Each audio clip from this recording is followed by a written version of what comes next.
जय जय गौरीतनादिवनन्दे ॐ अज्ञानतिमिरन्धस्य ज्ञानाञ्जनशलाकया चक्षुरुन्मीलितं येन तस्मै श्रीगुरवे नमः। नमो विष्णुपदाय विष्णुपृष्ठाय भूतले श्रीमते भक्तिवेदान्त स्वामिने नामिने। नमस्ते सरस्वती देवी गौरवाणी प्रचारिणे निर्विशेषशून्यवादी पाश्चात्यदेशतारिणे। वाञ्छाकल्पतरुभ्यश्च कृपासिन्धुभ्यैव च पतितानां पावनेभ्यो वैष्णवेभ्यो नमो नमः। जय श्री कृष्ण चैतन्य प्रभु नित्यानंद श्री अद्वैत गदाधर श्रीवासादि गौर भक्तवृंद। हरे कृष्णा कृष्णा कृष्णा हरे हरे हरे राम राम राम हरे हरे। मुखं करोति वाचालं पंगुलं यद्यगिरिं तत्कृपातमहं वन्दे परमानन्दमाधवं श्रीगुरुदिनशरणं श्रीचैतन्येश्वरं। आज के हमारा श्रवण करब श्री चैतन्य महापुरुष संगे रघुनाथ दास गोस्वामी मिलन। तो रघुनाथ दास गोस्वामी एक बार महापुरुष संगे शांतिपुरे साक्षात हয়েছিল। तो रघुनाथ दास गोस्वामी छोटोबेला থেকে বৈষ্ণবের কৃপা প্রাপ্ত হয়েছিলেন। আমরা হরিদাস ঠাকুরের জীবনীতে শ্রবণ করলাম যে কিভাবে হরিদাস ঠাকুর যখন চাঁদপুরে অবস্থান করছিলেন তখন মনে আছে চাঁদপুরে রঘুনাথ দাসকে দর্শন করে খুব আনন্দ পেয়েছিলেন, আশীর্বাদ করেছিলেন। রঘুনাথের বাড়িতে একটা পূজারী ছিল বলরাম আচার্য। তারপরে সেই সভাতে গিয়ে তারপরে হরিদাস ঠাকুর নামের মাহাত্ম্য বলেছেন যে নামাভাস মুক্তি হবে। আরেকজন ছিল গোপালাচার্য, ট্যাক্স কালেকশন করত। তো ওই সময় রঘুনাথ দাস হরিদাসের কৃপা পেয়েছিলেন। তারপরে রঘুনাথ দাস মহাপুরুষ সঙ্গে শান্তিপুর দেখা করলেন। মহাপুরুষ বলছেন যে তুমি যা ঘরে থাকো, বাইরে বাহ্যিকভাবে সব কাজ টাজ করো, অন্তরে তুমি কৃষ্ণ ভজন করো। তার পরবর্তী সময় যখন নিত্যান্ত প্রভু সাক্ষাৎ কয়েকবার চলে চেষ্টা করেছেন বাড়ি ছেড়ে, ঘরে নিয়ে আসছে আবার। নিত্যান্ত প্রভু কৃপাপ্রাপ্ত হওয়ার পরে তখন তিনি চলে গেছেন, একদম বেরিয়েছেন ওই কোথায় বাড়ি না আদি সপ্তগ্রাম থেকে 12 দিন থেকে পুরীতে পৌঁছেছে। আমি ভুলে গেলাম ভজনটা কোথায় প্রতিবাদ করার জন্য দেখবো। তো এইভাবে রঘুনাথ দাস গোস্বামীর জীবন খুব আদর্শ জীবন। যে অত ধনাঢ্য পরিবার, তার পিতা নাকি 25 লাখ স্বর্ণ মুদ্রা ট্যাক্স দিতেন, কত ধনী না হল। সব কিছু পরিত্যাগ করে কিভাবে বৈরাগ্যের মূর্ত বিগ্রহ বলেছে রঘুনাথ দাসের বৈরাগ্য যেন পাষাণের গিরা। ওইসব বৈরাগ্য আচরণ করা সাধারণ পক্ষে সম্ভব না। তো পুরীতে গিয়ে কিভাবে রঘুনাথ দাস, এই যে চৈতন্য চরিতামৃত আমরা পাঠ করছি, কিছু রঘুনাথ দাসের বলা কথা এগুলো বৃন্দাবনে কৃষ্ণদাস কবিরাজ গোস্বামী বলেছেন। বৃন্দাবন দাস ঠাকুর তো চৈতন্য মঙ্গল রচনা করলেন। চৈতন্য মঙ্গল লিখতে লিখতে অত নিত্যানন্দ প্রভু লীলা বর্ণনা করেছেন। বই অনেক বড় হয়ে গেছে, শেষ লীলা প্রকাশ করতে পারেনি। পুঙ্খানুপুঙ্খভাবে। বৃন্দাবনের বৈষ্ণবরা কৃষ্ণদাস কবিরাজ গোস্বামীর কাছে প্রার্থনা করেছেন তুমি বাক্যগুলো লেখো। সেই বৈষ্ণবদের নির্দেশ নিয়ে ছিল কৃষ্ণদাস কবিরাজ গোস্বামী রঘুনাথ দাস কি একটা কল্প কি আছে তার গ্রন্থ তিনি রচনা করেছেন, তার কাছে শুনেছেন। তো সেইখান থেকে সংক্ষেপ শুনে তার সুন্দরভাবে বর্ণনা দিয়েছেন। কারণ মহাপুর সময়ে অমৃতসর মহাপুর পুরীতে ছিলেন, আর যত কর্চা মেতা দূর দেশে ছিলেন, রঘুনাথ দাস সেখানে কাছে ছিলেন। তো সেই জন্যই রঘুনাথ দাস কাছে শ্রবণ করে চৈতন্য চরিতামৃত রচনা করেছেন।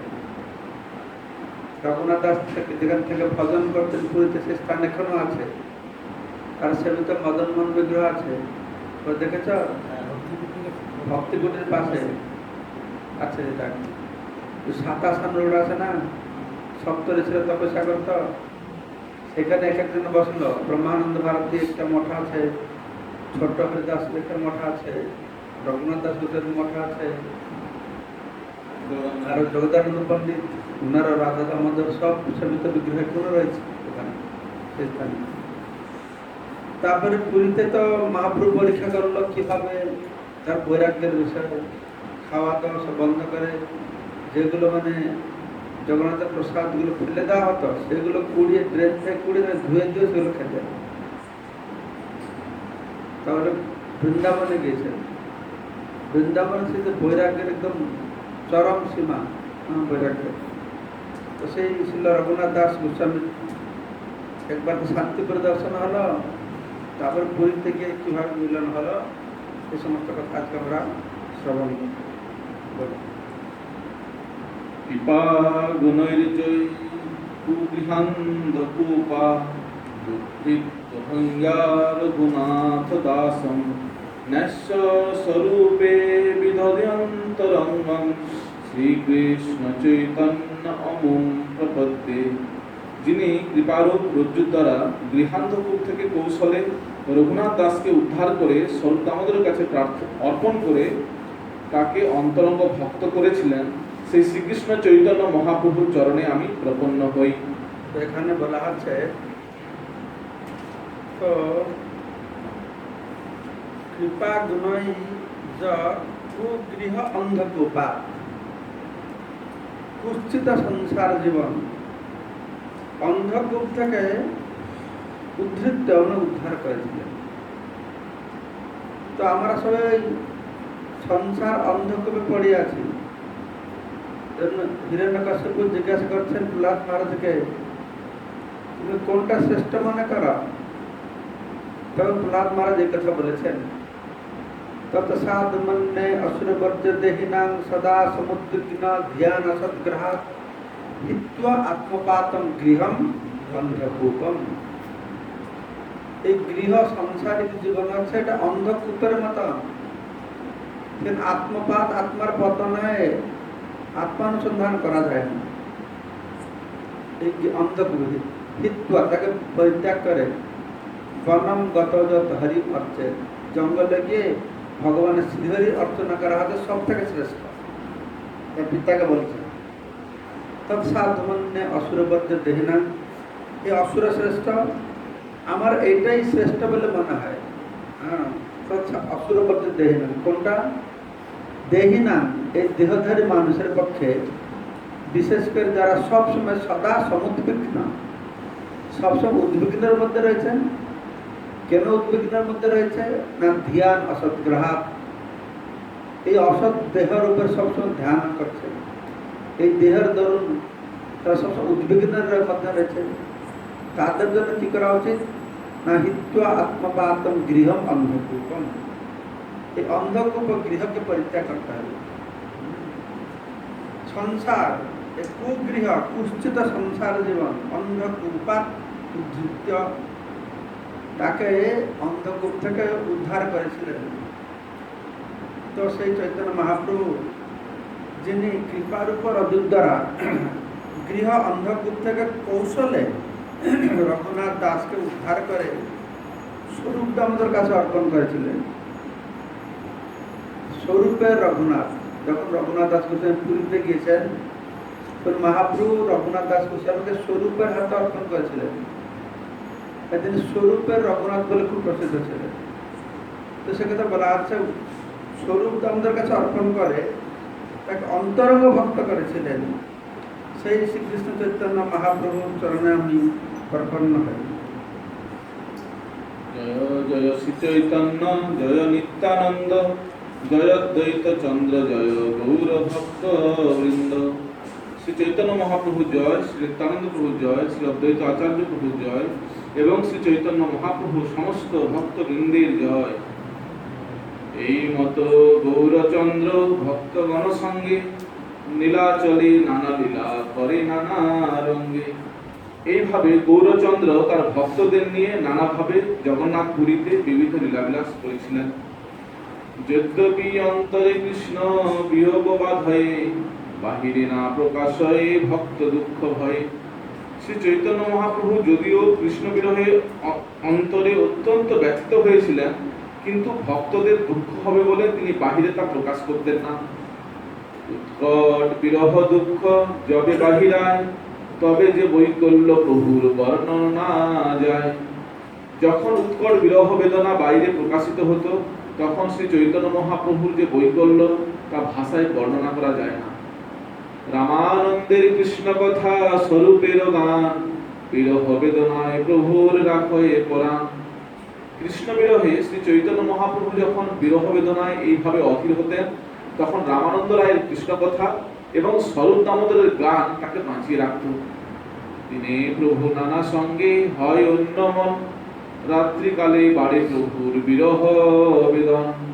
দিনের বেলা ভক্তদের সঙ্গে থাকার ফলে তার মন কিছুটা বিক্ষিপ্ত থাকতো, কিন্তু রাত্রিবেলা তার বিরহ বেদনা প্রবলভাবে বর্ধিত। তার সুখ হেতু সঙ্গে রহে দুই জনা কৃষ্ণ রস শ্লোক গীতে করেন সান্ত্বনা। তাকে সান্ত্বনা দেওয়ার জন্য রামানন্দ রায় এবং স্বরূপ দামোদর গোস্বামী তার সঙ্গে থাকতেন এবং শ্রীকৃষ্ণের লীলা বর্ণনাকারী বিভিন্ন শ্লোক আবৃত্তি করে এবং ভক্তিরস বর্ণনাকারী গান শুনিয়ে তারা তাকে সান্ত্বনা দিতেন। উৎকট বিরহ দুঃখ, তো মহাপ্রভু বিরহ অনুভব করছেন। কার বিরহ অনুভব করছেন? কৃষ্ণের বিরহ। তো মহাপ্রভু চাইছেন বা কৃষ্ণ চাইছেন যে আমার সব থেকে প্রেমী ভক্ত যে রাধারানী, তো সে কি অনুভব করে। তো ভক্তের ভগবান প্রতি দুই প্রকার অনুভব, একটা যে সম্ভব, একটা যে বিরহ বিপ্রলম্ব। মানে সাক্ষাৎ সেবা করে ভক্ত যে আনন্দ পায় আর যে অনুভব করে তাকে বলে সম্ভব। তো ভগবান যখন দূরে যান তার বিরহে যে বিপ্রলম্ব ভাব, তাকে বলে বিপ্রলম্ব ভাব। তো এখানে তো ভগবান কিছু চাইছেন সেটাকে অনুভব করতে, যে রাধারানীর ভাবকে অঙ্গীকার করে তিনি আবির্ভূত হয়েছেন। তো মহাপ্রভু প্রথম বিরহ অনুভব করেছেন কোথায়? ওই যে কানে নারসালায় ভগবান কৃষ্ণ দর্শন দান করে চলে গেছেন, সেই যে শুরু হয়েছে। তো সেই বিরহ ভাবটি নবদ্বীপে এসে আরো তীব্র তীব্র হয়েছে। তখন সন্ন্যাস ব্রত গ্রহণ করে পুরীতে গিয়েছেন। সে উৎকট বিরহ স্তরে পর্যবেসিত হয়েছে। সেটা বলা যায় উৎকট বিরহ দুঃখ তবে বাহিরায় তবে যে বৈকল্য প্রভুর বর্ণনা না যায়। মহাপ্রভু যে অবস্থা থেকে ভক্তরা খুব দুঃখী হয়ে যেতেন। মহাপুরুষে যখন বিরহ দুঃখে কৃষ্ণের অন্বেষণ করে গম্ভীর ছেড়ে কোথা চলে যেতেন, বাঞ্ছি ধ্বনি শ্রবণ করেন। তখন সেই জগন্নাথ বাগানে গিয়ে কুঞ্জে কুঞ্জে গিয়ে কৃষ্ণকে অন্বেষণ করতেন, কৃষ্ণের অঙ্গের গন্ধ পেতেন। তখন কখন তিনি সেই যমুনাতে গিয়ে যমুনা মনে করে সমুদ্রকে পড়ে যেতেন। তখন চট্টক পর্বত থেকে গিরি গোবর্ধন মনে করে সেখানে ছুটতেন। এই সব বিরহ, কাহা যাবো কাহা পাবো, মুরলী বদন, কোথায় গিয়ে কৃষ্ণকে পাবো, তার অবস্থাকে ভক্তরা খুব দুঃখী হয়ে যেত। তখন সে গম্ভীরা ছেড়ে গিয়ে রাত্রি চলে যেতেন। 7টা দরজা বন্ধ, মহাপ্রভু গিয়ে সেই সিংহদ্বারে পড়ে থাকে। তখন এই তৈলকে গাভীর মধ্যে পড়ে থাকে।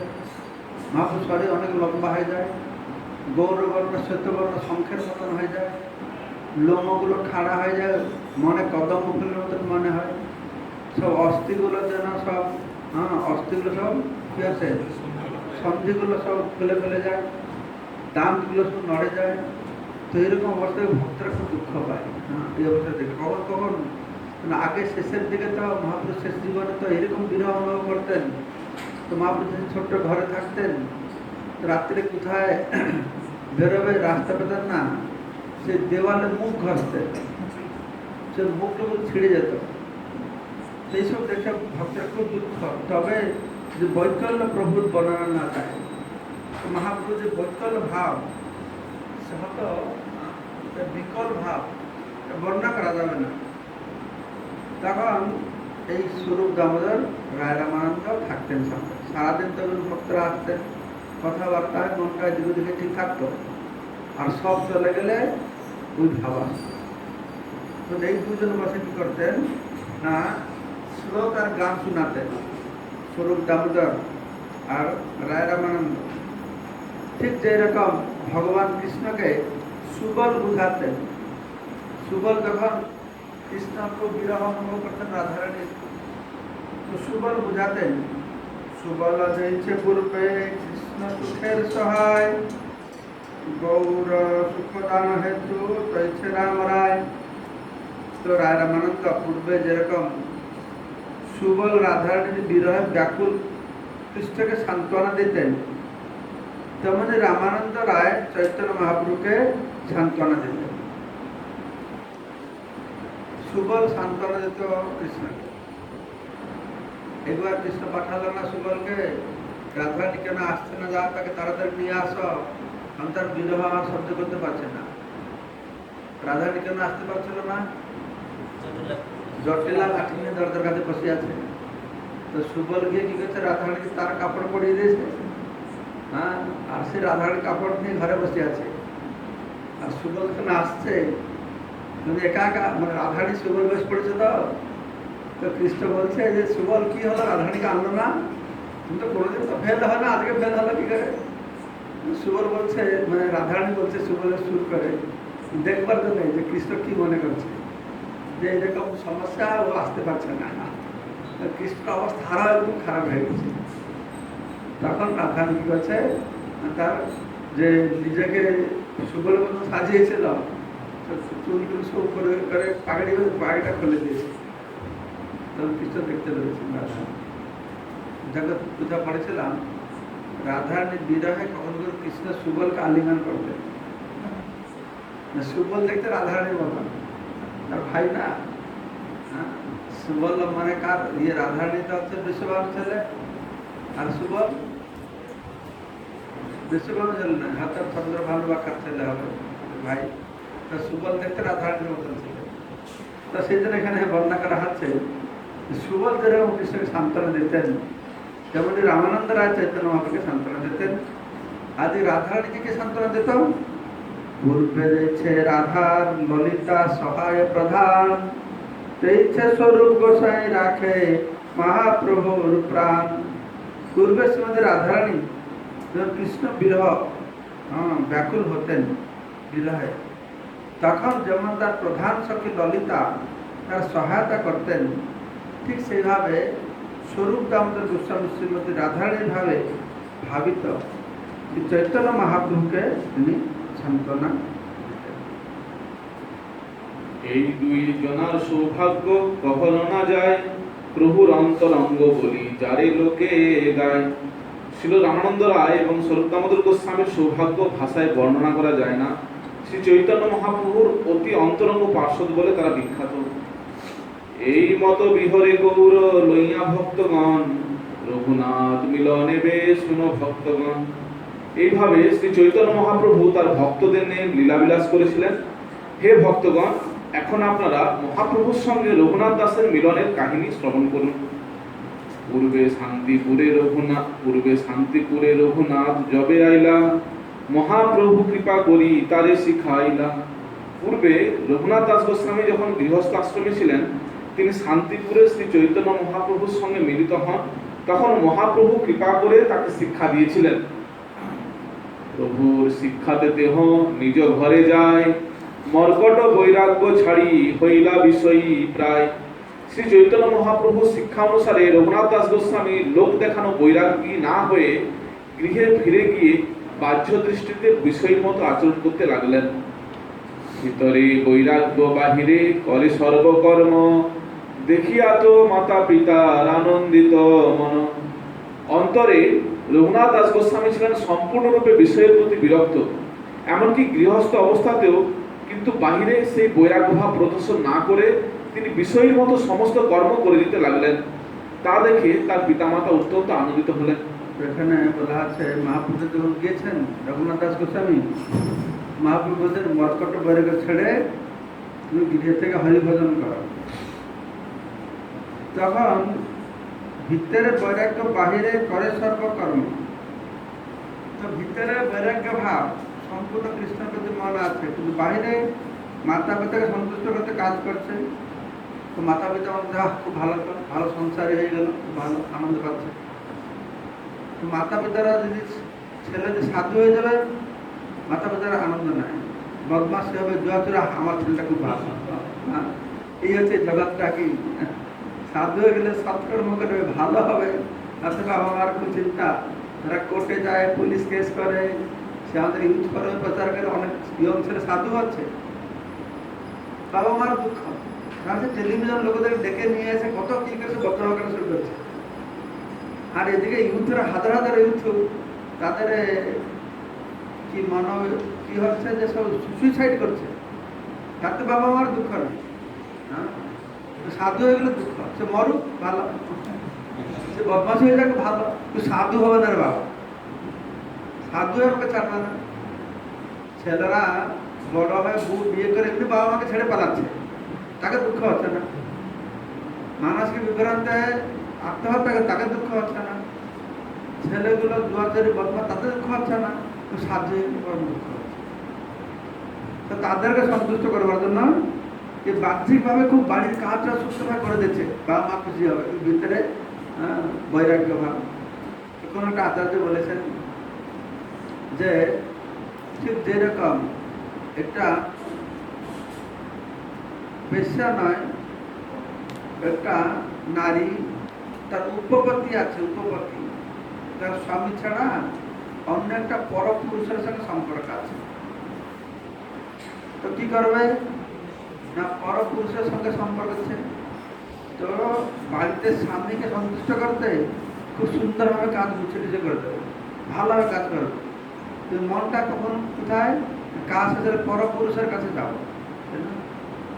ঠিক সেরকম যারা এই ভক্তরা কি করে, তারা গৃহে থাকে, ঘরের লোকদেরকে সন্তুষ্ট করতে চেষ্টা করে, মন পড়ে থাকে কোথায়, মন কোথায় থাকে, পরপুরুষের কাছে। পরপুরুষের কাছে না নেই। আর কে পরপুরুষ? কিসে তো পরপুরুষ না, কিসে তো পরপুরুষ, সেটা আসল পরপুরুষ, সবাই পরম, তিনি পরম পুরুষ। সেজন্য ভক্ত কি করে, বাড়ির লোকদের সন্তুষ্ট করে, বাবা কাজ করে মন দিয়ে, মন পড়ে থাকে পরম পুরুষের কাছে। এইভাবে রঘুনাথ দাস বাড়িতে থেকে সব কাজ টাজ করছেন। মথুরা হইতে প্রভু আইলা, বার্তা দেবে পাইলাম, প্রভু পাশ শনিবারে উদ্যোগ করিলাম। তো মহাপ্রভু বৃন্দাবন থেকে ফিরে এসেছেন, তখন তার কাছে যাওয়ার জন্য সে উদ্যোগ করেছে। তো তার বর্ণাখানে কৃষ্ণদাস কবিরাজ গোস্বামী দিচ্ছেন যে কিভাবে সে চেষ্টা করছে, তার বাবা মা কোনো মধ্যে রাখতে পারছে না, তার বাবা মা কোনো মধ্যে রাখতে পারছে না। দেখুন, মা বলছে আরে ওকে ভালো একটা মেয়ে বিয়ে করে দিয়েছে। আমাদের অনেক এরকম করে, ভক্তকে সাধু বাবাজি হয়ে যাবে, ভক্ত প্রমোদের হয়ে যাবে, বাবা মা একটা ভালো মেয়ে ধরিয়ে দিয়ে তাদেরকে ঘাড়ে বলে কি বাংলায় কি বলছে, দিলে বাসে আর বেরোতে পারবে না, বাবা মায়ের চিন্তা, কিন্তু বন্ধনে বলবো, বাবা মায়ের চিন্তা করে আমরা বন্ধনে মরি, আর এই বেটাকে মুক্ত হবে, এও মরুক আমাদের। হ্যাঁ, আমার যেরকম আমার আমি একটু সুখে মরি, সুখে যাই, দেখে আমার ছেলে কিন্তু বন্ধনে মরছে, বৌমা ছেলে ঝগড়া হবে, কত কি হবে, এগুলো না দেখলে বাবা মার মনটা সন্তুষ্ট হয় না। ছেলেকে ভক্ত হতে চায় না। তো তারপরে এই রঘুনাথ দাস গোস্বামী বিয়ে করে দিয়েছে, অত ধন সম্পদ, বারবার চলে যাবে। তো মা বলছে যে একে দড়ি দিয়ে বেঁধে রেখে দাও, সবসময় পারে দড়ি দিয়ে বেঁধে দাও। তো বাবা বলছে একে কোন দড়ি দিয়ে বাঁধতে হবে? আরে অপ্সরার মতন স্ত্রী, ইন্দ্র সম ধন, সে তাকে বেঁধে রাখতে পারলো না, আমি কোন দড়ি থেকে বেঁধে রাখবো? তো সেই কথা আমরা একটু শ্রবণ করবো। কেন কালে মুলুকের এক ম্লেচ্ছ অধিকারী, সপ্তগ্রামে মুলুকের সে হয় চৌধুরী। সেই সময় একজন মুসলমান রাজকর্মচারী সপ্তগ্রামের কর সংগ্রাহক চৌধুরী হয়ে এসেছিলেন। হিরণ্যদাস মুলুক নিল মকরলি করিয়া, তার অধিকার গেল মরে সে দেখিয়া। রঘুনাথ দাস গোস্বামীর জ্যেষ্ঠতা হিরণ্যদাস যখন সপ্তগ্রাম মুলুকের কর আদায়ের কার্য স্থায়ীভাবে বন্দোবস্ত করে নিলেন, তাতে মুসলমান চৌধুরীর সমস্ত লাভ নষ্ট হয়ে গেল। তাই সে মর্মান্তিকভাবে ঈর্ষাপরায়ণ। মুসলমান তো ট্যাক্স কালেকশন করতো, আমরা এ বেশি বিট দিয়েছে, বেশি দেবো করে ওর কাছ থেকে নিয়ে নিয়েছে, তো এটা খেপে গেছে খুব। 12 লক্ষ দেয় রাজায়, সাধে 20 লক্ষ, সেতুরু কিছু না পাইয়া হইল প্রতিপক্ষ। হিরণ্যদাস 20 লক্ষ মুদ্রা আদায় করে চতুর্থাংশ, মানে 5 লক্ষ বাদে 15 লক্ষ দাখিল করার পরিবর্তে 12 লক্ষ দিচ্ছিলেন। তাই সেই তুরুপ তার প্রাপ্য লভ্যাংশ বঞ্চিত হয়ে তাদের বিরোধী হলো। রাজঘরে কৈফিয়ত দিয়া উজিরে আনিল, হিরণ্যদাস পলাইল রঘুনাথেরে বাঁধিল। সেই চৌধুরী রাজকোষে গোপন কৈফিয়ত দিয়ে হিরণ্যদাসকে গ্রেফতার করার জন্য উজিরকে নিয়ে এলো। তখন হিরণ্যদাস সেখান থেকে পালিয়ে যান এবং তারা রঘুনাথ দাসকে বন্দি করে নিয়ে যান। প্রতিদিন রঘুনাথে করে ভৎসনা, বাপ জেঠারে আনো নহে পাইবে যাতনা। প্রতিদিন সেই মুসলমান চৌধুরী রঘুনাথ দাসকে ভৎসনা করে বললেন, তোমার বাবা এবং জেঠাকে নিয়ে এসো, তা না হলে তোমাকে নির্যাতন করা। মারিতে আনয়ে যদি দেখে রঘুনাথে, মন ফিরে যায় তবে না পারে মারিতে। সেই চৌধুরী যখন তাকে মারবার জন্য নিয়ে আসতেন, তখন রঘুনাথের মুখ দেখে তার মন ফিরে যেত, তখন তিনি তাকে মারতেন না। বিশেষে কায়স্থ বুদ্ধে অন্তরে করে ডর, মুখে তর্জে গর্জে মারিতে সভয় অন্তর। প্রকৃতপক্ষে সেই চৌধুরী রঘুনাথ দাসকে ভয় করতেন, কেননা রঘুনাথ দাস ছিলেন কায়স্থ। তাই তিনি মুখে তর্জন গর্জন করতেন, কিন্তু তাকে মারতে ভয় পেতেন। দুটো কারণ ছিল, একটা তো দেখে খুব সুন্দর লাগে, মন ফিরে যেত, আর একটা জানিয়ে কায়স্থ মানুষ হওয়া। কায়স্থরা খুব ডেঞ্জারাস। আমাদের কায়স্থদেরকে উড়িষ্যাতে করণ বলে, করণ ছু বলে, এটা খুব শান্তি। গ্রামের একটা গ্রামে এরকম বলে করণেরা কিরকম শান্তি। এটা করণ ছিল, কায়স্থ ছিল, কায়স্থ। ও কি করবে, রাজ সভা বসে, ওরা সব বেশি রাজাদের কাজ করে, হিসাব টিসাব রাখে, এইসব করে দেবে, বুদ্ধি দেয়। তো কি করবে, রাজার কাছে গিয়ে বলবে, কিছু বলছে না, খালি বসে থাকবে, মানুষ দেখে রাজার কাছে কিছু বলছে, আসলে রাজা ওর কথা কিছু শুনে না, দেখাবে। লোকেরা মনে করবে কি এই রাজার খুব ক্লোজ লোক হয়তো, কি বলবে, আর ওদের কাছে পয়সা আদায় করবে। আর এটা করেন কি করতে হবে, কায়স্থটা কি করতে হবে, সমুদ্রের তীরে গিয়ে বসে থাকতো, সমুদ্রে বসে থাকতো, জাহাজ আসতো, তখন এই বসে থাকতো, জাহাজ কুল লাগতো, বলতো আমাকে রাজা এই দায়িত্ব দিয়েছে কয়টা ঢেউ লহরি আসছে, তরঙ্গ আসছে, কাউন্টিং করতে। তুমি জাহাজ নিয়ে এসছো, আমার তরঙ্গ কাউন্টিংয়ে গন্ডগোল হয়ে গেছে, তোমার কমপ্লেন দেবে রাজাকে। তো এরকম বলে তার কাছে ঘুষ নিয়ে যেত। কাজটা এরকম ঠান্ডা কীভাবে জোগাড় করবে তারা খুব ভালোভাবে জানে। তারা এইগুলো সব ট্যাক্স, সেই জন্য তাদের কাজদেরকে ট্যাক্স, এগুলো জাগিরি বলে, জাগিরি জানো, ওটা জাগিরি, জাগিরি মানে কি রাজা, ওরা কত ট্যাক্স প্রদান করবে, ওরা এক একটা এরিয়া, এক একটা গ্রাম, 10টা করে এক একটা এই কায়স্থকে দিয়ে দেবে। তোমরা ট্যাক্স কালেকশন করো, আমাকে তুমি অতটুকু টাকা দেবে। যেরকম এখানে 20 লাখ টাকা কালেকশন করছে, 15 লাখ টাকা দেওয়ার কথা, 5 লাখে ও রাখবে। তারপরে আবার 3 লাখ টাকা দিয়েছে, 12 লাখ দিয়েছে। দিয়ে বলছে আরে তুমিটা কত কম, আমাকে তো কিছু দেবে, আমরা কিছু পাওয়ার দরকার, তুমি তো মেরে খেয়ে দাও। সেজন্য ও ভয় পাচ্ছে যে কায়স্থ লোক আছে, মারামারি করে তারা আমার অবস্থা খারাপ করে ঠাইট দেবে। তো মুখে তর্জে গর্জে মারিতে সবাই অন্তর, ভিতরে খুব ভয় পাচ্ছে। তবে রঘুনাথ কিছু চিন্তিলা উপায়, বিনতি করিয়া কহে সেই ম্লেচ্ছ পায়। আমার পিতা জ্যাঠা হয় তোমার 2 ভাই, ভাই ভাই তোমরা কলহ করো সর্বদাই। কভু কলহ কভু প্রীতি ইহার নিশ্চয় নাই, কালী পুন 3 ভাই হইবা এক ঠাঁই। আমি জইছে পিতার তৈছে তোমারও বালক, আমি তোমার পাল্য তুমি আমারও পালক। বালক হইয়া পাল্লে রে তাড়িতে না জুয়াই, তুমি সর্বশাস্ত্র জানো জিন্দা বীর প্রায়। তখন রঘুনাথ দাস গোস্বামী এখানে কাজ তো বুদ্ধি কাটিয়ে দিয়েছে, কিভাবে একে বললে ঠান্ডা করা যাবে, সাইজ করে বলছে। তখন রঘুনাথ দাস একটি উপায় উদ্ভাবন করলেন এবং বিনীতভাবে সেই মুসলমান চৌধুরীকে বললেন, আমার পিতা এবং জ্যাঠা আপনার 2 ভাই, ভাই ভাই আপনারা সর্বদাই কলহ করেন। কখন যে আপনাদের মধ্যে কলহ হয় আর কখন যে প্রীতি হয় তার কোনো নিশ্চয়তা নেই। কালকে আপনারা 3 ভাই একটাই হবেন। আমি যেমন পিতার পুত্র তেমন আপনারও পুত্র। আমি আপনার পাল্য আর আপনি আমার পালক। পালক হয়ে পাল্যকে নির্যাতন করা উচিত নয়। আপনি তো সমস্ত শাস্ত্র জানেন, আপনি যথার্থ একজন জীবিত মহাত্মা।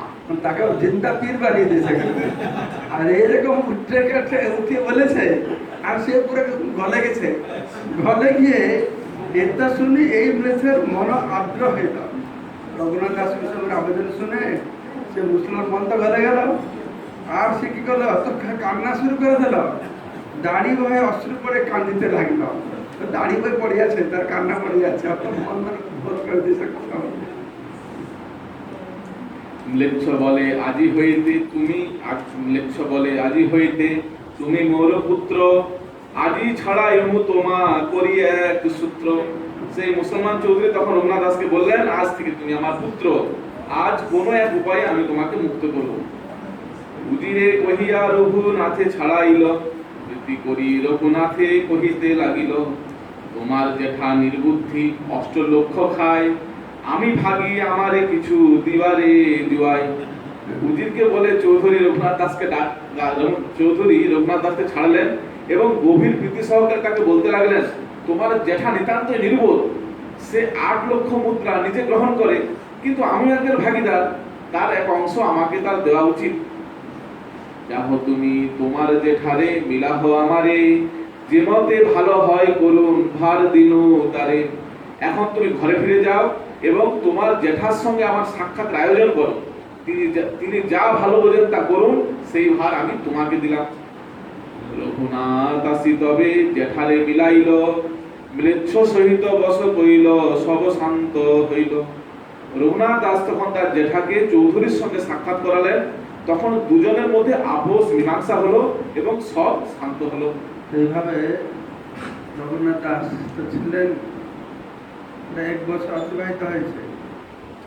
এই মতো রঘুনাথের বৎসরে গেল, 2য় বৎসরে পালাইতে মন কইল। তো মহাপ্রভু বৃন্দাবন থেকে ফিরে এসেছেন, তো রঘুনাথ চিন্তা করছে চলে যাব। একদিন রাত্রে উঠি একলা চলিলা পালাইয়া, রাত্রে উঠি একলা চলিলা পালাইয়া, দূর হইতে পিতা তারে আনিল ধরিয়া। তাকে আবার ঘরে নিয়ে আসছে, চলে যাচ্ছে, আবার তাকে ধরে নিয়ে এসছে। তো একবার না বারংবার এই মতে বারে বারে পালায় ধরিয়া নে, তবে তার মাতা কহে তার পিতা শোনে। তো বারবার চলে যাচ্ছে, বারবার ধরে নিয়ে আসছে। তার মা বলছে, পুত্র বাতুল হইল, ইহায় রাখো বান্ধিয়া, এ পাগল হয়ে গেছে, একে বেঁধে রাখো। তার পিতা কহে তারে নির্বিঘ্ন হইয়া অত্যন্ত বিষণ্ণ হয় তার পিতা বলছে এখানে বেঁধে রাখবো? আরে ইন্দ্র সম ঐশ্বর্য, স্ত্রী অপ্সরা সম, এসব বান্ধিতে নারী লেখদার মন, দড়ির বন্ধনে তারে রাখিবা কেমতে, জন্মদাতা পিতা নারে প্রারব্ধ খণ্ডাইতে, চৈতন্য চন্দ্রের কৃপা হইয়াছে ইহারে, চৈতন্য চন্দ্রের বাতুল কে রাখিতে পারে? এই চৈতন্যচন্দ্রের প্রেমে যে পাগল হয়েছে, চৈতন্যচন্দ্রের প্রেমে যে পাগল হয়েছে তাকে কে ধরে রাখতে পারে? সে তাকে কেউ বেঁধে রাখতে পারবে না। আরে জন্মদাতা পিতা তো প্রারব্ধ খণ্ডন, জন্ম দিয়েছেন, প্রারব্ধ খণ্ডন করতে পারবে না। বিশেষ করে যার প্রতি চৈতন্যের কৃপা হয়েছে তাকে কে বেঁধে রাখতে পারবে? ইন্দ্র সম ঐশ্বর্য, স্ত্রী অপ্সরা সম, তাকে বেঁধে রাখতে পারে না। আর দড়িরই বন্ধনে তারে রাখিবা কেমতে, দড়ি দিয়ে কি করে তাকে আমি বেঁধে রাখবো? তবে রঘুনাথ কিছু বিচারিলা মনে, নিত্যানন্দ গোসাইর পাশ চলিলা আর দিনে। তখন রঘুনাথ দাস মনে মনে কিছু বিবেচনা করলেন এবং তার পরের দিন তিনি নিত্যানন্দ প্রভুর কাছে গেলেন। পানিহাটি গ্রামে পাইলা প্রভুর দর্শন, কীর্তনিয়া সেবক সঙ্গে আর বহুজন। পানিহাটি গ্রামে রঘুনাথ দাস নিত্যানন্দ প্রভু দর্শন পেলেন, সঙ্গে তার বহু কীর্তনিয়া সেবক এবং বহু অনুগামী ছিলেন। নদীর এপার ছিল আদি চট্টগ্রাম, ওপার আছে পানিহাটি। তো নিত্যানন্দ প্রভু সেখানে এসছেন পানিহাটিতে, রঘুনাথ দাস গিয়ে সেখানে দেখা করছেন আর দূর থেকে দণ্ডবোধ করছে।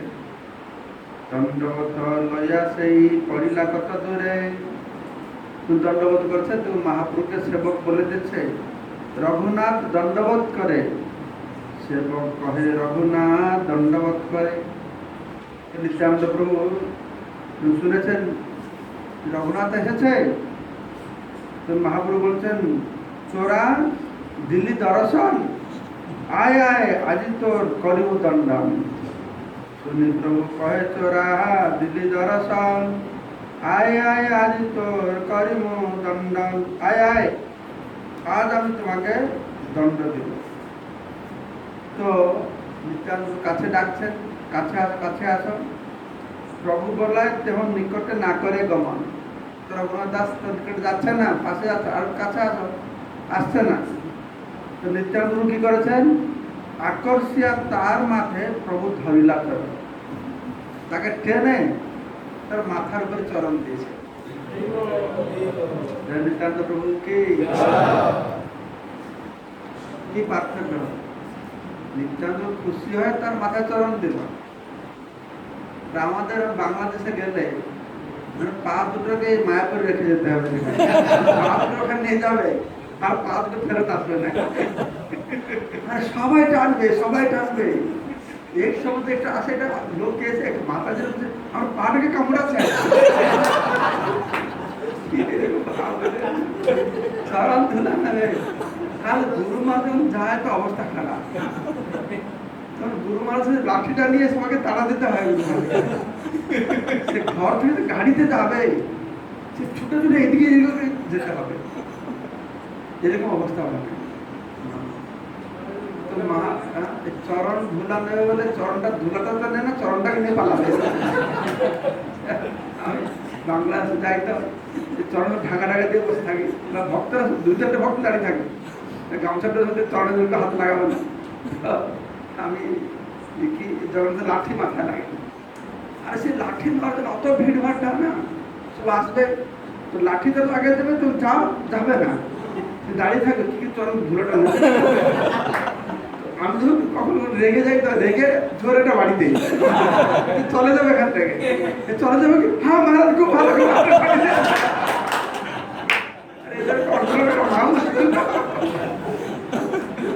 চলে যাবে কি। আমি বলি দেখো এরকম ভক্তের কৃপা নিতে নেই, বৈষ্ণবের এরকম নয়, তোমার জোর জবরদস্ত করে পা টানলে কি কৃপা হয়ে যাবে? বৈষ্ণবের হ্যাঁ মহারাজ কৃপা করুন, কৃপা করুন, কৃপা করুন। কৃপা কি? কৃপাকে আবার গোদরেজ আলমারি ভিতরে আছে, আমি একটু তাহলে তোমাকে এনকোরেজ করে দেবো। আরে আমরা এরকম কাজ করবো, এরকম সেবা মনোবৃত্তি, এরকম ব্যবহার, এরকম যে বৈষ্ণবদের খুব আনন্দ পাবে। নিত্যান্ত প্রভু রঘুনাথ দাস অত মানে আনন্দ খুশি হয়েছে, হ্যাঁ, সে চলে যেতে চাইছে, তাই ট্রেনে কি করছে, তাকে কৃপা দিচ্ছে। ঠিক যেরকম ভগবান ভক্ত সে সুদামা চিড়া ভেজে গেছে, গন্ধ হচ্ছে, দিতে চায় না, ভগবান তাকে ট্রেনে খাচ্ছে। শুক্লা ব্রহ্মচারী দীক্ষা করে, সে খুব চাল নিয়ে এসছে, সে দিতে চায় না, মহাপুর জবরদস্ত খাচ্ছে। ঠিক ভক্ত পাশে যেতে ভয় পাচ্ছে, কিন্তু মহাপুর তাকে নিত্যান্ত টেনে তার মাথায় ধরে রাখছে। সনাতন গোস্বামী তিনি দুর্ভাগে পাশে পালাচ্ছেন, মহাপুর দৌড়িয়ে তাকে গিয়ে আলিঙ্গন করছে। তো ব্যাপার আছে, এটা ঠিক গুরুদেব কৃষ্ণদেব তুমি দেখতে পারো, তোমার শক্তি আছে, আমি তো কাঙ্গাল, কৃষ্ণ কৃষ্ণ বলে ভাই তো পাচ্ছে পাচ্ছে। সবসময় গুরু বৈষ্ণবদের কাছে আমরা আশা করবো, ভিক্ষা করবো, সেই রকম সেবা করবো, তারা খুশি হবে। ভাই তাদের পিছনে দৌড়াবো, তাদের অনুগমন করবো, তাদের সেবা করবো, যেভাবে তারা সন্তুষ্ট হবে। এখানে যে মহাপুরুষ সন্তুষ্ট হয়, কি বলছেন যে আমি চোরা দিল্লি দর্শন, আসো আসো, আমরা দণ্ড দিব, আজকে শাস্তি দিব। নিত্যানন্দ রসিক ছিলেন, মহাপ্রভু থেকে নিত্যানন্দ আরো রসিক ছিল, অবধূত। তার বেশ পোশাক, কথাবার্তা সব আলাদা রকম। কখন কিরকম বেশ পড়বে, কোন অলঙ্কার পড়বে, একটা নাকে, একটা কর্ণে না মুলুক ছিল, কি ছিল এটাকে, দুল ছিল, কখন ব্লু কাপড় পরতেন, কখন একটা কমন্ড ধরে যেতেন। যদি সন্ন্যাসিনী দণ্ড ধরে গেছিল, তারপরে উনি বিবাহ করেছেন। আর বিবাহ করতে গিয়েছেন, কার সঙ্গে বিবাহ হলো, যার নম্বর ছেলে মাঝে দেওয়া হবে, যৌতুক কি দেওয়া হবে, বলছে আমার ওই ছোট বোনটা এটা যৌতুক লাগবে আমার। তো দুজনকে বিবাহ করেছেন। তো বলাদেব তো রেবতী বারুণী, দুজনকে। তো ওনার চরিত্র খুব অদ্ভুত ছিল, সেজন্য ওনাকে অবধূত বলে বলা হয়। কথাবার্তা সব খুব অদ্ভুত ছিল। তো উনি তো দয়ালু ছিলেন না, জগাই মাথায় তো উদ্ধার করলো নিত্যানন্দ প্রভুর জন্য, তাই না? নিত্যানন্দ বললো না, মহাপ্রভু কি করছেন, সুদর্শন চক্রে ডেকেছেন, কাকে মারবে, মাদাই কি মারবে? হ্যাঁ, জগাই ঠিক আছে, হ্যাঁ, যে নিত্যানন্দ বলছেন জগাই রাখলো, মাধাই মারিল, তো সুদর্শন চক্রে ডেকে নিয়েছেন। তো নিত্যানন্দ মনে করে দিয়েছেন, প্রভু এই কলিযুগে এই তোমার অস্ত্র নয়, তোমাকে সবাইকে মারতে হবে, সবাই জগাই মাধাই কলিযুগে, তুমি তো নাম প্রেম দিতে এসেছ। তো মহাপ্রভু তখন বলছেন, ঠিক আছে তুমি যাও, নিত্যানন্দ ক্ষমা চাও। নিত্যানন্দ জানে না তোমার কি ক্ষমা দেবো, কি তুমি কোনো অপরাধ করো না, আলিঙ্গন করেছে। তো মহাপ্রভু প্রেম দেবে, এ তো কোনো স্বীকৃতি নেই, কি বলে কি প্রেম দিব? তো নিত্যানন্দ বলছেন, মহাপ্রভু আমার জীবনে যা পূর্ণ করেছি আমি সব এঁকে দিলাম, তারপরে তো আপনি তাকে কৃষ্ণ প্রেম করে নিত্যানন্দ প্রভু। তো নিত্যানন্দ চরিত্র অগাধ, বোঝা বড় মুশকিল। বারংবার বৃন্দাবন দর্শক লেখছেন, নিত্যানন্দ প্রভুর এবং চরিত্র দেখে কেউ তার প্রতি খারাপ মনোভাব বলবে না, সে মহান চরিত্রবান, তার চরিত্র খুব গম্ভীর, তাকে বোঝান খুব গম্ভীর। এই জন্য মহাপ্রভু বলেছেন, যে নিত্যানন্দ প্রথমে এসেছেন নবদ্বীপে, মহাপ্রভু বলল না, কয়েকদিন আগে বলেছেন কয়েকদিন মধ্যে একজন মহাপুরুষ আসবে। তো একদিন সকালে বলছেন, তোমার যাও শ্রীবাস, তোমার গিয়ে তা খোঁজো, সব জায়গায় খোঁজে গেছে, কোথায় পায় না, কোথায় খুঁজে পেলাম না। মহাপ্রভু বলছেন, আরে তোমার তাকে চোখে ঘুরে ঘুরে খোঁজালে পাবে, তাকে আমি বুঝাও দেখাও, তার তুমি তাকে দেখতে পারবে, আমি না দেখলে তোমার দেখতে পারবে। মহাপ্রভু গিয়ে তাকে সবার সঙ্গে মিলন করালেন, কার ঘরে, নন্দনাথের বাড়ি। তো সেই নিত্যানন্দ প্রভু আকর্ষিয়া তার মাথে প্রভু ধরিলা চরণ, তাকে তার চরণ স্থাপন করেছেন। কৌতুকে নিত্যানন্দ, কৌতুকী ছিলেন, রসিক কৌতুকী। কৌতুকী নিত্যানন্দ সহজ দয়াময়, অত্যন্ত দয়াময়। রঘুনাথে কহে কিছু হইয়া সদয়, নিকটে না আইস চোরা ভাগ দূরে দূরে, আজি লাখ পাইয়াছি দণ্ডিবু তোমারে। তো নিত্যানন্দ প্রভু কৌতুক প্রিয়, স্বাভাবিকভাবে অত্যন্ত দয়াময়। তো রঘুনাথ দাসের প্রতি সদেহ তিনি বললেন, তুই ঠিক একটা চোরের মতো, আমার কাছে না আসে দূরে দূরে পালিয়ে বেড়াস। হ্যাঁ, নিকটে না আইস তোরা ভাগ দূরে দূরে। আজ আমি তোর নাগাল পেয়েছি যে আমি তোমাকে দণ্ড দেব, চোরকে শাস্তি দেবে। কি শাস্তি দেবে? না, দধি চিড়া ভক্ষণ করা মোর গণে। বিরাট বড় শাস্তি হলো, যে আমার সমস্ত ভক্তকে দই চিড়া খাওয়াবে। তো শাস্তি কি? শাস্তি পেলে আনন্দ হয় না, দুঃখ হয় না, ভয় হয়? শাস্তি শাস্তি না সবাই ভয় ঝাড়ে ভাবে শাস্তি দেবে। কিন্তু নিত্যান্ত এরও একটা শাস্তি দিল যে রঘুনাথ বড় আনন্দ ভরে গেল। শুনি আনন্দিত হইল রঘুনাথের মনে, দধি চিড়া ভক্ষণ করা মোর গণে। শুনি আনন্দিত হইল রঘুনাথের মনে। তখন রঘুনাথ কি করছেন? হ্যাঁ, সব পাঠিয়ে দই চিড়া নিয়ে এসছে। সেইক্ষণে নিজ লোক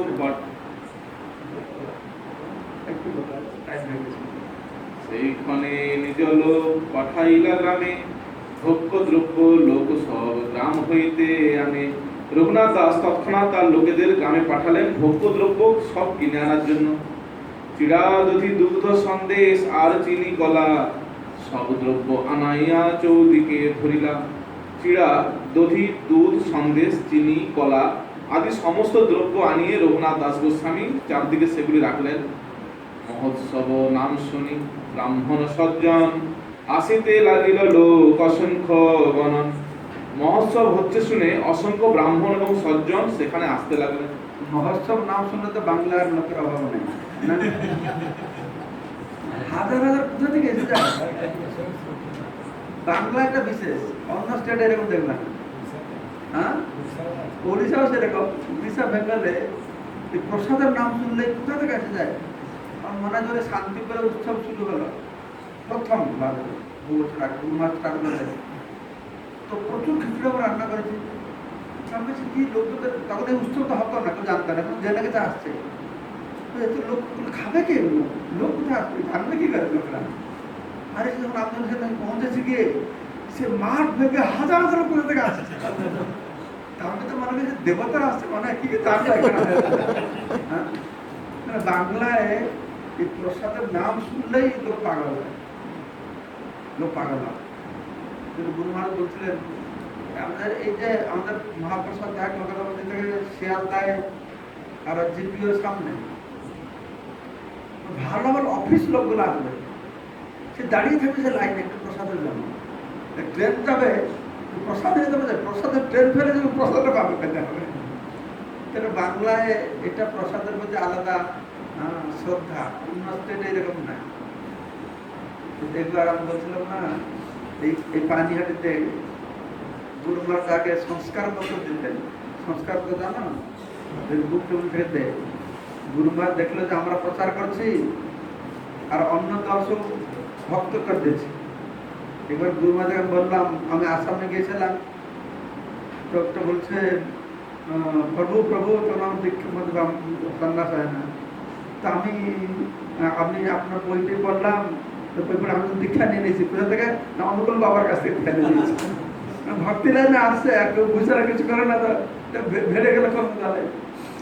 তো গুরু মহারাজ প্ল্যান করলো কি করে লোকেদেরকে আমাদের দলে রাখতে হবে কোনো মতে। আর আমাদের তো দলে রাখা বড় মুশকিল আছে, মাছ খাবে না, মাংস খাবে না, পেঁয়াজ কে করবে? তো গুরু মহারাজ সংস্কার পত্র শুরু করলো। সংস্কার পত্র মানে করলো, দুটো থাকবে, লিখবে আমি অন্ততপক্ষে একমালা জব করবো, এটাও লিখলো না। মানে যদি জব বলে শপথ করো, লেকচার শেষে বলবে যে কারা ভাবছে যে একমালা জব করবে, কিন্তু একমালা জব করতে হতে লোকের যদি না পারি, তখন গুরু মহারাজ কি করবো না, একমালা জব করতে চেষ্টা করবো, এটাই সংকল্প, মানে আরো সরল করে দিতে। আমি একমালা জব করতে চেষ্টা করবো, যেটা কার্ড বানালে, আর তারপরে বহুত প্রচুর লোক আসবে কার্ড সই করতে। আমি তো তখন প্যান্ডেল প্রোগ্রাম অর্গানাইজ করতাম, আর আমি খুব বিরক্ত হয়ে যেতাম, কারণ আসনটা ভেঙে যায় না, তারপর নাটক হবে, দেরি হয়ে যাচ্ছে, সে গুরু মাসের শেষ লোক আসার পর্যন্ত ও সই করতেই থাকবে, সই করতেই থাকবে, সই করতেই থাকবে। সেটাই অনেক মনে করে আমার এটা নিয়ে দীক্ষা হয়ে গেল, অনেক পরে আমি স্কুলের সদস্য হয়ে গেলাম। আর গুরুর ধারণা দিতে চাইছে যে তুমি স্কুলের দরকার নেই, এরকম খুব আনন্দ পেতেন এটাকে। রেজাল্ট ওরিয়েন্টেড প্রচার করলে কি হচ্ছে, রেজাল্ট না হয় তাহলে কি হবে, কোনো মধ্যে একটা লোক সম্পর্ক গড়ে তুলতে হবে।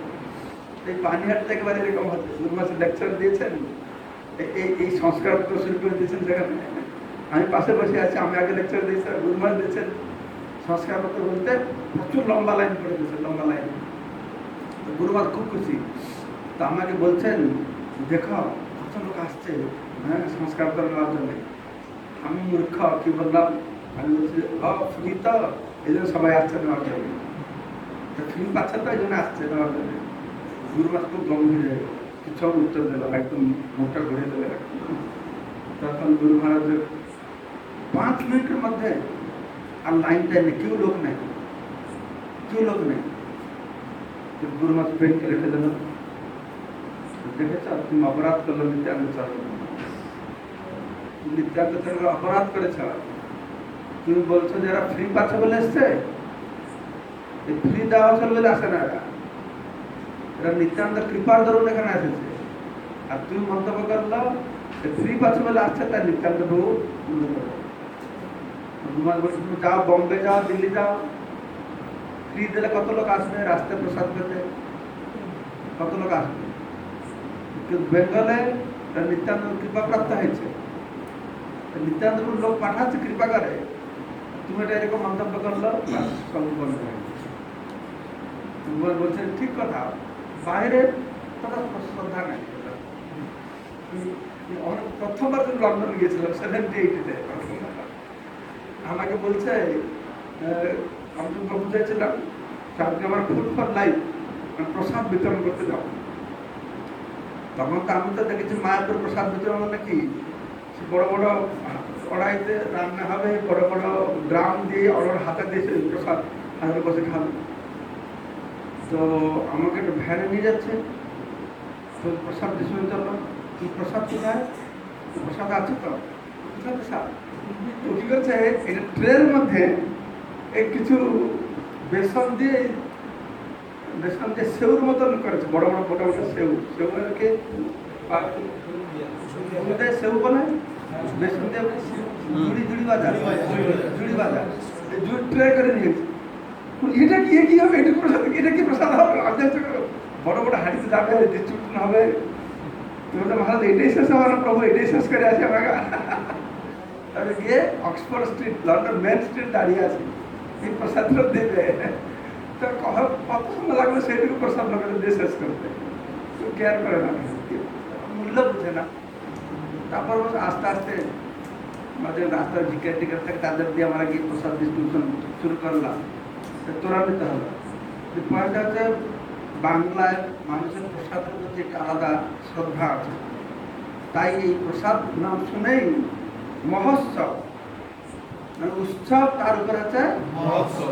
মহোৎসব আমার উড়িষ্যা হলো মহোৎসব, হ্যাঁ মহোৎসব, এটা মেদিনীপুরে বিরাট মহোৎসব। হ্যাঁ মেদিনীপুরে ওটা কি করবে, কুমড়ো আর বিচি কলা দিয়েছে, এই দুটো না থাকলে তো মহোৎসব হবে না, মহোৎসব হবে না। সে হাজার হাজার লোক আছে। তো মহাপ্রভুর আন্দোলনটা আছে সেটাই, মহাপ্রভুর আন্দোলন হচ্ছে খুব রান্না বান্না করো, খাওয়াটা কীর্তন করো, বাস। এখন বাংলাদেশে যাও, বাংলাদেশে কার যে ঘরে অনুষ্ঠান হয় না, এই নিমন্ত্রণ করে লোক আসে, আমাদের নিমন্ত্রণ করা হবে সেটুকু লোক মেপে রান্না হবে। বাংলাদেশে এই অভ্যাস নেই, যে আসবে আসো খাও, সে ঘরে জায়গা নেই বসার জন্য। ওই যদি হয় সুজনের তেঁতুল পাতা 9 জন না, বাংলাদেশে গেলে বুঝবে ঝুপড়ি ঝুপড়ি ঘর জায়গা, তাতে কত লোক আসবে তার চিন্তাই নেই, সে লোকের যে তার চিন্তা নেই, অত লোক আসলে কি খাওয়াবো, যে আসুন খুব আনন্দ, হ্যাঁ আসুন আসুন প্রভু এসে গেছেন, আচ্ছা রান্না করে তারা খাওয়াচ্ছে, রান্না করে তারা খাওয়াচ্ছে, এরকম ভাবে একটা। এই মহোৎসব নাম শুনে বহু ব্রাহ্মণ সজ্জন এসে গেছেন, আসিতে লাগেন লোক অসংখ্য গণ। এবং কালকে ক্রীড়াদের মহোৎসব হবে এখানে, কালকে ক্রীড়াদের মহোৎসব হবে, আর আপনারা বেশি ভক্তরা বেশি যাবেন, আমার তো কথা শুনবো, ক্রীড়াদের প্রসাদ পাবো। যারা ফেসবুকে আছে তারা তো পাবে না, শুনবে হয়তো দেখতে পারে। ভবিষ্যতে সায়েন্টিস্টরা করবে, ভবিষ্যতে আগে তোমার শুনতে পারতাম দেখতে পারতাম না, শুনতে পারে দেখতে পারে, পরে হয়তো সিস্টেম করবে অ্যাটলিস্ট গন্ধটা পাবে ওরা হয়তো, গন্ধটা যেতে পারবে। হ্যাঁ আদি মহাপ্রসাদ আছে, আর সেই জন্য ভক্তাকে বেশি দিচ্ছে গেল। আমি আজকে আত্মভক্তা